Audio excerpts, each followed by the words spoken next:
ಭೀಮರಾವ್ ಪಾಟೀಲ್ ಮಾತಾಡ್ತಾ ಇದ್ದಾಗ ನಾವು ರಾಜೀನಾಮೆ ಕೊಡ್ತೀವಿ ಅಂತ ಹೇಳಿದ್ರು. ನಿಮಗೆ ರಾಜೀನಾಮೆ ಕೊಡ್ಲಿಕ್ಕೆ ನಾವು MLC ಮಾಡಿಲ್ಲ, ನಿಮ್ಗೆ ಸೇವೆ ಮಾಡ್ಲಿಕ್ಕೆ MLC ಮಾಡಿದ್ದೇವೆ. ಹೀಗಾಗಿ ರಾಜೀನಾಮೆ ಕೊಡುವಂತ ಪ್ರಸಂಗ ಬರೋದಿಲ್ಲ. ಇವತ್ತು ಅದರ ಪೂರ್ವದಲ್ಲಿ ಎಲ್ಲಾ ಕೈಗಾರಿಕೆಗಳ ಮೇಲೆ ಕ್ರಮ ತೆಗೆದುಕೊಂಡು ಇವತ್ತು ಬಹಿರಂಗವಾಗಿ ಪಬ್ಲಿಕ್ ಡೊಮೇನ್ ಅಲ್ಲಿ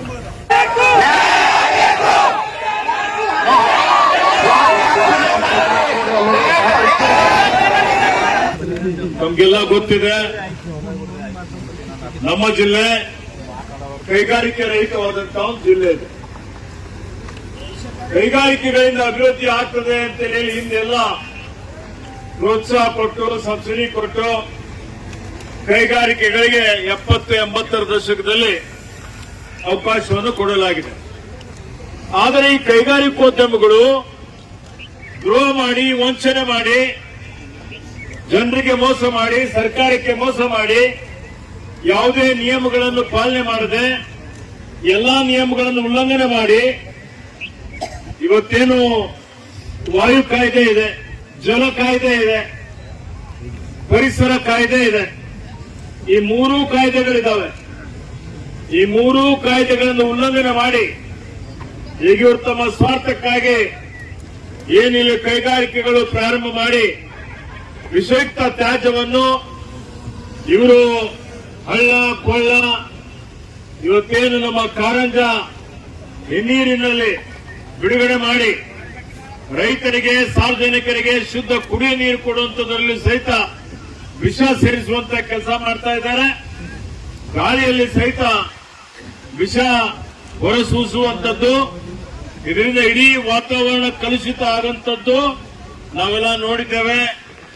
ಇಲ್ಲೇನೂ ನನಗೆ ನೆನಪಿದೆ, 80ರ ದಶಕದಲ್ಲಿ ನಮ್ಮ ತಂದೆಯವರಾದ ಲಿಂಗೈಕ್ಯ ಪೂಜಾ ಭೀಮಣ್ಣ ಖಂಡ್ರೆಯವರು ಮತ್ತು ಲಿಂಗೈಕ್ಯ ಪೂಜಾ ಬಸವರಾಜ ಪಾಟೀಲ್ ಅವರು ವಿಧಾನ ಪರಿಷತ್ತಿನ ಸದಸ್ಯರಿದ್ದಂತಹ ಸಂದರ್ಭದಲ್ಲಿ ಈ ಭಾಗದಲ್ಲಿರುವಂತಹ ಎಲ್ಲ ವಿಷಯುಕ್ತ ರಾಸಾಯನಿಕ ಬಿಡುವಂತ ಕೈಗಾರಿಕೆಗಳು ಬಂದ್ ಮಾಡಬೇಕು ಅಂತ ಹೇಳಿ ಎಷ್ಟೇ ಒತ್ತಡ ಬಂದರೂ ಹೋರಾಟ ಮಾಡಿ ಆ ಕಾರ್ಖಾನೆಗಳು ಬಂದ್ ಮಾಡಿಸಿದಂಥದ್ದು ನಾನು ಸಣ್ಣವನಿದ್ದಾಗ ನೋಡಿದ್ದೇನೆ. ಅದೇ ರೀತಿಯಲ್ಲಿ ನಾನು 2023ರಲ್ಲಿ ಆಯ್ತು, ಬಾಬುರಾವ್ ತುಂಬಾ ಇಲ್ಲೇ ಏನೋ ಜೀವಂತಿದ್ದಾರೆ, ಈಗೇನೋ ನಾವು ಫೋಟೋ ಹಚ್ಚಿರಿ ಅಂತ ಕೊಡ್ತಾರೆ ಅವರು. ಫೋಟೋ ಹಚ್ಚಿರಿ ಕೊಡಲ್ಲ, ನಿಮ್ಗೆಲ್ಲ ಸೊಲ್ಯೂಷನ್ ಕೊಡ್ತಿರ್ತೀವಿ. ಈಗ ನಾನು ಅರಣ್ಯ ಮತ್ತು ಪರಿಸರ ಇಲಾಖೆ ಸಚಿವನಾದ್ಮೇಲೆ ನನ್ನ ಇಲಾಖೆಗೆ ವ್ಯಾಪ್ತಿಗಿತ್ತು. ನನಗೆ ಎಲ್ಲಾ ರಾಜಶೇಖರ್ ಪಾಟೀಲ್ ಇರಬಹುದು, ಇತರ ಜನಪ್ರತಿನಿಧಿಗಳು ನನಗೆ ಬಂದು ಇವತ್ತೇನು ನೀವು ನಮ್ಮಲ್ಲಿರುವಂತಹ ಏನು ವಿಷಯುಕ್ತ ಕೈಗಾರಿಕೆಗಳು ಬಂದ್ ಮಾಡಬೇಕು ಅಂದಾಗ ನಾನು ಒಂದು ಆದೇಶ ಕೊಟ್ಟು ಇಲ್ಲಿರುವಂತಹ ಎಲ್ಲ ಟೈರ್ ಪ್ಯಾರಾಲಿಸಿಸ್ ಮತ್ತೆ ಫಾರ್ಮಾಸ್ಯೂಟಿಕಲ್ ಯಾರು ಇವತ್ತು 0 ಡಿಸ್ಚಾರ್ಜ್ ಇರಬೇಕು, ಆದರೆ ಅವರು ವಿಷಯುಕ್ತ ಇವತ್ತು ರಾಸಾಯನಿಕ ತ್ಯಾಜ್ಯ ಬಿಡ್ತಾ ಇದ್ದಾರೆ ಅನ್ನುವಂಥದ್ದು ತನಿಖೆ ಮಾಡಿ ವರದಿ ತರಿಸಿಕೊಂಡು ಅವೆಲ್ಲವನ್ನು ಮುಚ್ಚುವಂತ ಆದೇಶವನ್ನು ನಾನು ಕೊಟ್ಟಿದ್ದೆ. ನಾನು ಮುಚ್ಚುವಂತ ಆದೇಶ ಕೊಟ್ಟಿದ್ದಂಥದ್ದು ಕೆಲವರು ಹೈಕೋರ್ಟ್ಗೆ ಹೋದ್ರು, ಕೆಲವರು ಮಾಲಿನ್ಯ ನಿಯಂತ್ರಣ ಮಂಡಳಿಗೆ ಹೋದ್ರು, ಅಲ್ಲಿ ಅಪೀಲ್ ಮಾಡಿದ್ರು. ಅದು ನನಗೂ ಮಾಹಿತಿ ಇಲ್ಲ. ಇಲ್ಲಿ ಮತ್ತೆ ಪುನರಾರಂಭ ಆಗಿದ್ದು ನನಗೆ ಮಾಹಿತಿ ಇಲ್ಲ.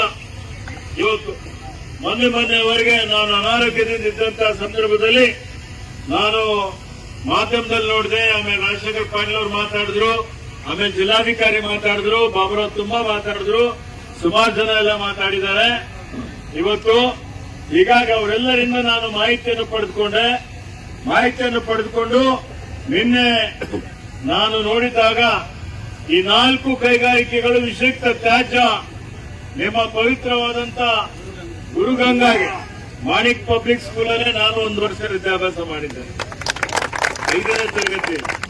ಸುಮಾರೀಗ 45 ವರ್ಷ ಮೇಲೆ ಆಯ್ತು.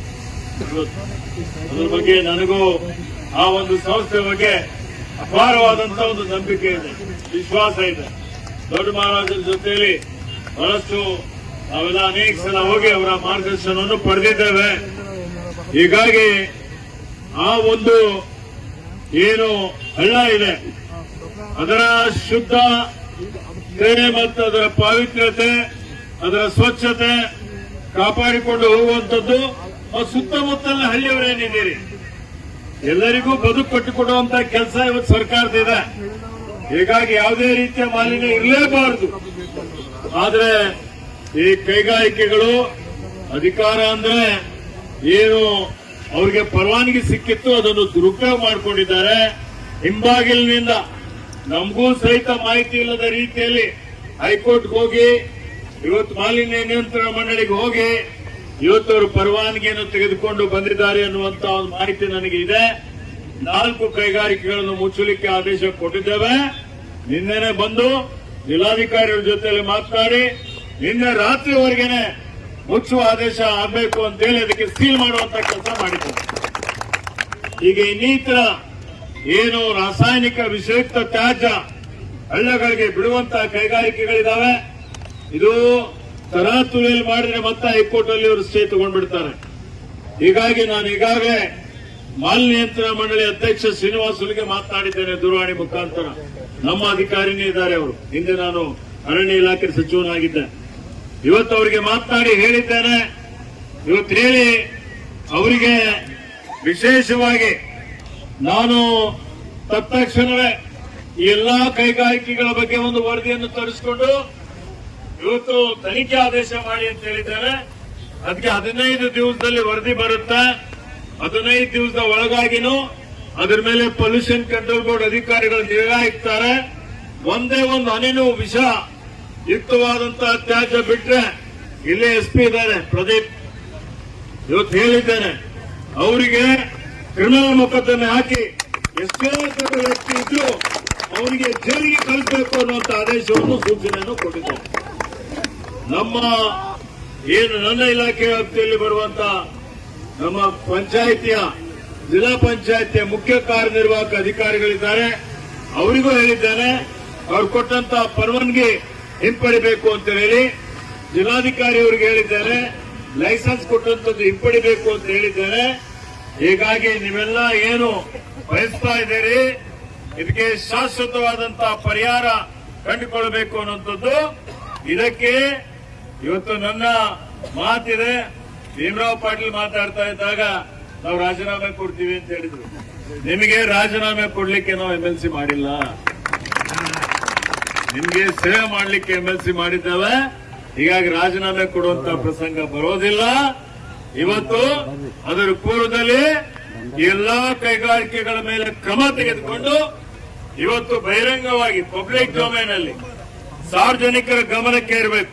ಯಾವ್ದಾದ್ರು ಅವ್ರು ಏನ್ ಮಾಡಿದ್ದಾರೆ, ಏನ್ ನಿಯಮ ಇದೆ ಎಲ್ಲವನ್ನು ನಿಮ್ಮ ಸಮಕ್ಷಮದಲ್ಲಿನೇ ಇವತ್ತು ಕ್ರಮವನ್ನು ತೆಗೆದುಕೊಂಡು ನಿಮಗೆ ಶಾಶ್ವತವಾದಂತಹ ಒಂದು ಪರಿಹಾರ ನಮ್ಮ ಸರ್ಕಾರ ಕೊಡ್ತದೆ, ನಾವು ಕೊಡ್ತೇವೆ, ನಮ್ಮೆಲ್ಲ ಮುಖಂಡರುಗಳು ಕೊಡ್ತಾರೆ ಅನ್ನುವಂತ ಒಂದು ಭರವಸೆಯನ್ನು ಈ ವೇದಿಕೆ ಮುಖಾಂತರ ನಾನು ತಮ್ಮೆಲ್ಲರಿಗೆ ಕೊಡ್ಲಿಕ್ಕೆ ಇಷ್ಟಪಡ್ತಾ ಇದ್ದೀನಿ.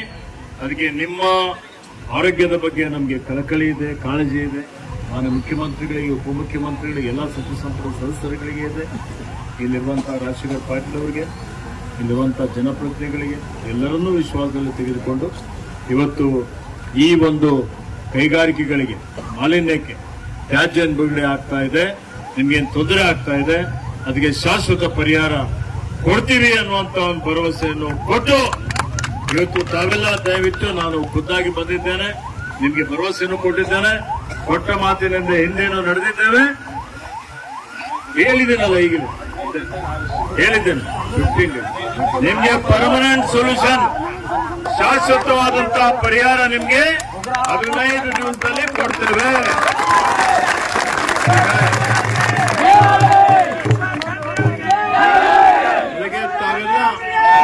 ತಾವೆಲ್ಲ ದಯವಿಟ್ಟು ಸಹಕಾರ ಮಾಡಿ, ದಯವಿಟ್ಟು ನಿಮ್ಮ ಹೋರಾಟ, ನಿಮ್ಮ ಪ್ರತಿಭಟನೆ ಹಿಂಪಡೆಯಿರಿ, ನಮ್ಮ ಮೇಲೆ ವಿಶ್ವಾಸ ಇಕ್ಕಿ ಇವತ್ತು ನಿಮ್ಮ ಸಮಸ್ಯೆಗೆ ಪರಿಹಾರ ಕೊಡ್ತೀವಿ ಅನ್ನುವಂತ ಮತ್ತೊಮ್ಮೆ ಮಾತನ್ನು ಹೇಳಿ ನಿಮ್ಮೆಲ್ಲರಿಗೆ ಯಾರ್ಯಾರು ಪ್ರತಿಭಟನೆಯಲ್ಲಿ ಊಟ ಇಲ್ಲದೆ ನೀರು ಕುಡಿಯದೆ ಇವತ್ತು ರಸ್ತೆ ಮೇಲೆ ಬಂದು ಕೂತಿದ್ದೀರಿ, ನಿಮ್ಮ ಬದ್ಧತೆಯನ್ನು ತೋರಿಸಿದ್ದೀರಿ, ಶಾಶ್ವತವಾದಂತಹ ಪರಿಹಾರಕ್ಕೆ ನೀವೆಲ್ಲ ಸಾಕ್ಷಿ ಆಗಿದ್ದೀರಿ. ಮುಂದೆ ಯಾರೇ ಬಂದ್ರು ಹೇಳ್ಬೋದು ನೀವು ಪ್ರತಿಭಟನೆ ಮಾಡಿದ್ದೀರಿ, ಹೀಗಾಗಿ ನಿಮ್ಗೆ ಶಾಶ್ವತ ಪರಿಹಾರ ಸಿಕ್ಕು ಅಂತ ಹೇಳಿ ಆ ಒಂದು ಸರ್ವಿಸ್ ನಿಮಗೆ ಸಿಗ್ತದೆ. ನಮಗೆ ಸರ್ಕಾರಕ್ಕೆ ಟ್ಯಾಕ್ಸ್ ಆಗಲಿ ಮತ್ತೊಂದಾಗ್ಲಿ ಅವಶ್ಯಕತೆ ಇಲ್ಲ. ನಿಮ್ಮ ಆರೋಗ್ಯ ಮುಖ್ಯ, ನಿಮ್ಮ ಬದುಕು ಮುಖ್ಯ, ನಿಮ್ಮ ಭವಿಷ್ಯ ಮುಖ್ಯ, ನಿಮ್ಮ ಮುಂದಿನ ಪ್ರಜೆಗಳ ಭವಿಷ್ಯ ಮುಖ್ಯ. ಮಾಣಿಕ್ ನಗರದ ಏನೊಂದು ಪಾವಿತ್ರ್ಯತೆ ಇದೆ ಅದು ಮುಖ್ಯ. ನಿಮ್ಮ ಎಲ್ಲ ಹಳ್ಳ ಕೊಳ್ಳಗಳ ಒಂದು ಸ್ವಚ್ಛತೆ ಏನಿದೆ, ಗುರುಗಂಗಾ ಹಳ್ಳಗಳನ್ನು ರಕ್ಷಣೆ ಮಾಡುವಂಥದ್ದು ನಮ್ಮೆಲ್ಲರ ಕರ್ತವ್ಯ ಇದೆ. ಅದನ್ನು ನಾವು ರಕ್ಷಣೆ ಮಾಡ್ತೀವಿ ಅನ್ನುವಂತ ಒಂದು ಭರವಸೆಯನ್ನು ಕೊಟ್ಟು ನಿಮ್ಮೆಲ್ಲರಿಗೆ ಧನ್ಯವಾದಗಳನ್ನು ಹೇಳಿ ತಾವೆಲ್ಲ ತಮ್ಮ ಪ್ರತಿಭಟನೆ ಈಗ ಹಿಂಪಡಿಬೇಕು ಅಂತ ಮತ್ತೊಮ್ಮೆ